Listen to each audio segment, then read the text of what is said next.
I'm Jacka.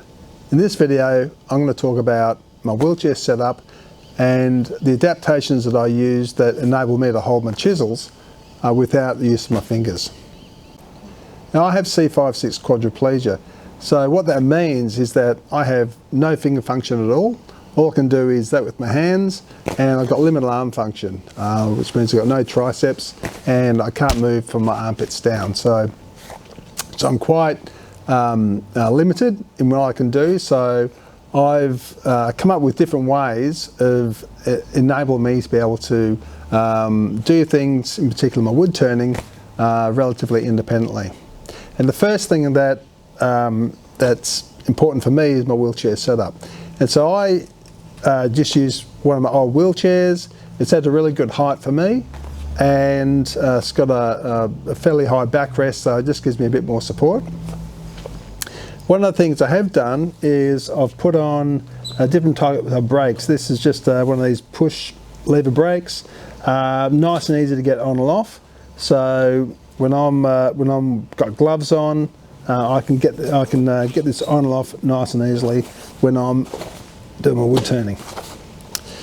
Also, the other thing that I have when I do the wood turning is my apron, and this is particularly useful not just for when I get all the wood shavings all over me. It keeps me relatively clean, but also it's really handy for when I want to put chisels or any tools in my lap. Just keeps them in a nice location, and it just makes it a lot easier for me to be able to handle. The other thing I have is a chest strap. Now I don't normally use a chest strap at all, but I do in this instant because I got no movement from my armpits down. I don't have really any balance, so this just enables me to be able to lean out and without falling, without overbalancing, falling over. And that's particularly important for when I'm doing my wood turning. I like to lean into the work, and I don't want to overbalance. And so this just gives me, I guess you could say, a set of abdominals that just helps with my balance. Really important part of wood turning is being able to hold my turning tools. So I've come up with a couple of ways that enable me to be able to hold these. On my left hand,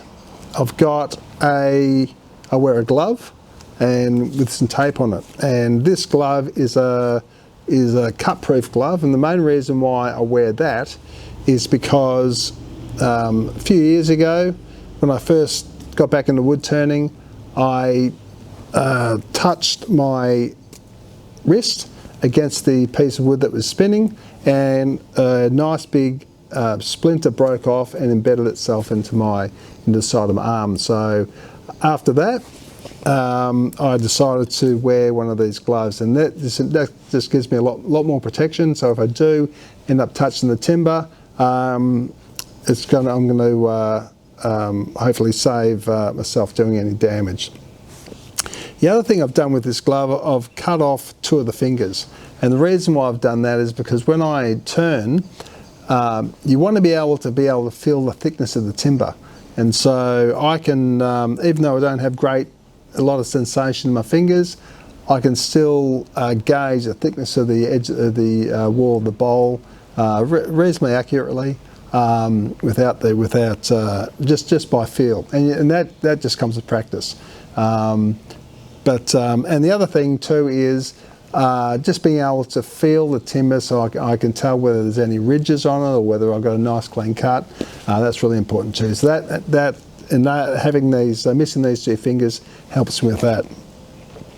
The other really important thing that I've done with this glove is I've put on tape, and what I've done, I've put a piece of tape around my wrist, then another piece that comes over my fingers, these last 2 fingers, and tapes back up to my wrist here.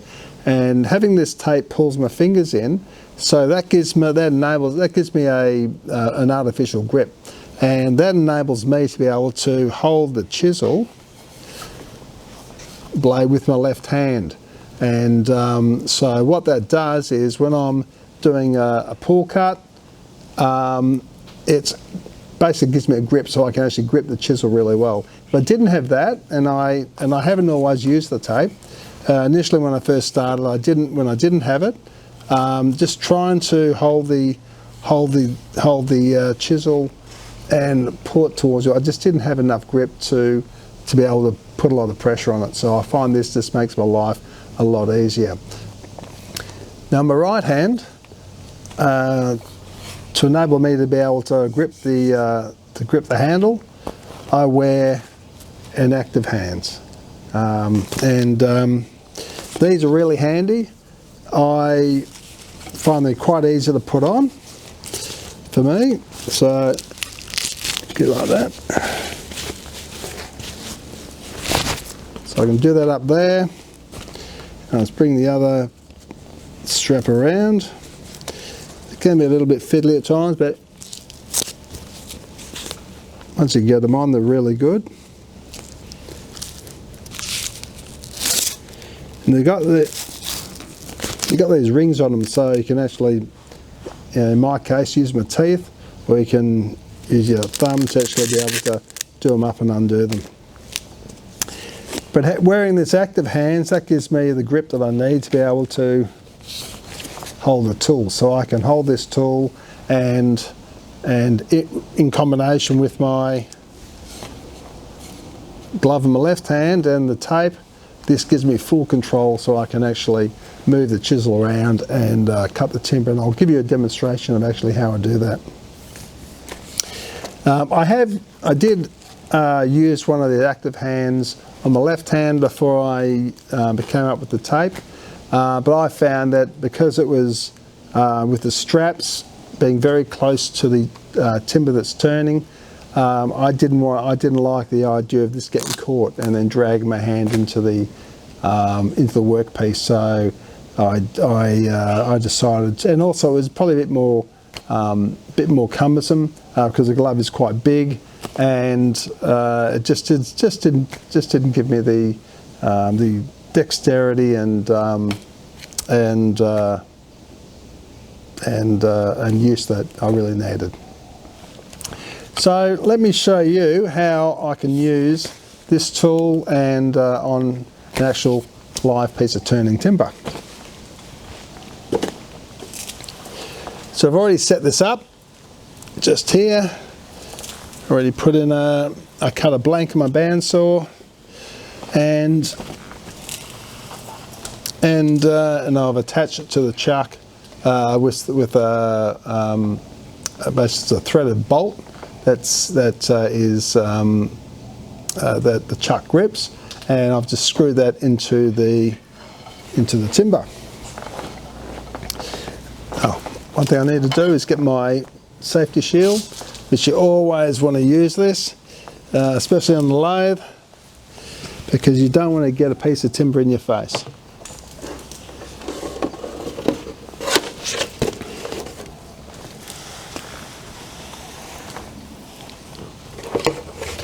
Now I always wear these safety shields, in particular when I'm turning timber, especially when I'm doing working on this side. You've got the timber spinning and right in front of you, and you're in the line of fire. If this came off, it'll come straight for you and hit you in the head. And I've actually had some small pieces of timber come off and hit me in the face while wearing this. So I never turn in this position without this on.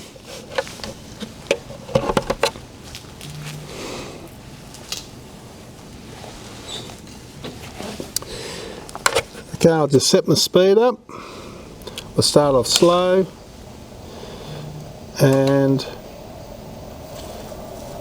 just get the speed up there. Now this bit of timber is right out of balance, so I don't want to go too fast. And so with this tool, this chisel, this is a half inch bowl gouge, and it's quite a large tool, but I'm going to use it because this is I need something quite beefy, just so I can just shape that this bit of timber and get it more true. So first I'm going to be doing a pull cut, and that's here. I've got my right hand gripping the end of the handle, and my left hand the tool is coming through my fingers there with the tape, and so that's going to give me a nice grip. So I just start off here, and having this tape on here with this grip, I can get a nice, that just gives me a,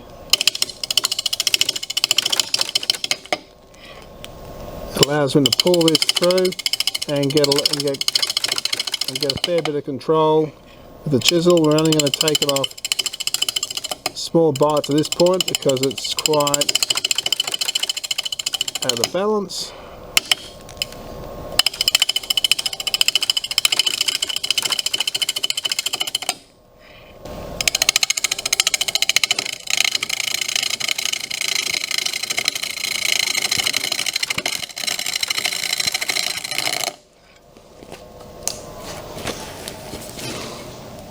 Just got to move the rest in a bit, it's getting a bit far away.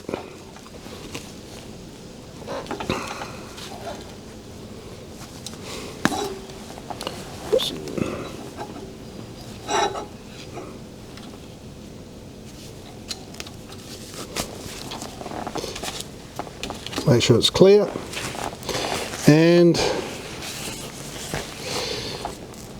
when I'm doing this cut, then this is a pull cut, so I'm pulling towards me. If I did a push cut, I actually don't need the tape of my fingers because you're pushing away from you, so that's what that one, it helps me in it doesn't help me in every circumstance, but it enables me, having the tape enables me to be able to change my different cuts when I need to, instead of having to put a glove on, take a glove off, and that sort of stuff. So, well, I hope you found this video useful and possibly giving you some ideas on how to approach it yourself.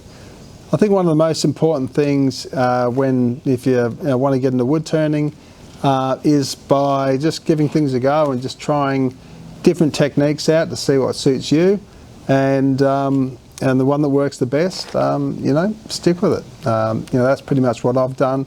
A lot of trial and error, just trying to work out how I can do things as efficiently and as safely as possible, and that works for me. So anyway, I'll see you next time.